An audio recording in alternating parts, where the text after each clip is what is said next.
Thank you very much, guys. Royce, you have been showered with love all week long. What has this been like for you? Man, this is awesome. That's just, I'm collecting the fruits, man, of the tree that I planted a long time ago, 20 years ago. What are some of the stories people are telling you? Because it seems like everyone says you're the reason why they either became a fighter or a fan. Anything stick out? Man, there's so many. A lot of the people, by naming their own kids after me, by telling me that they used to watch it when they're young age from on their father, with their father, to, man, they still have the VHS tapes. I didn't know people still hold to those, man. It's like It must be special, though, when you hear it from the fighters, right? When they say you're the reason why they want to do this. yes, it's. I'm proud of that. I'm proud that they. I'm happy that they realize and I'm the one who got them into the UFC. Honestly, back in 1993, did you think it would just be one and done? Like, did you think we'd actually be here 20 years later? This is a real sport now? Or did you think, okay, you won the event and that's it? No, I knew it was gonna. I mean, it's been happening for so long back in Brazil. It was just a question of America finding out. Once America found out, the whole world found out, explode all over the world. Did you have any idea, though, that it would change your life forever?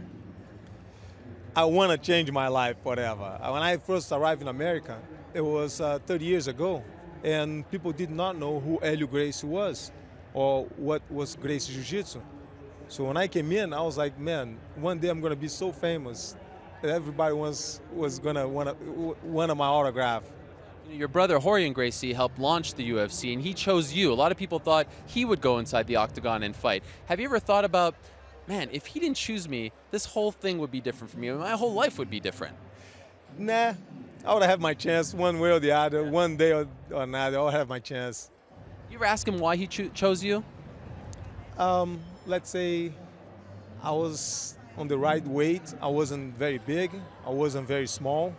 So I knew what I was doing. He trusts my technique. He trusts my mental game of being very calm and very patient, not emotional at all during the fight. So some fighters get hit, they get mad. That's not good. So he trusts me in general.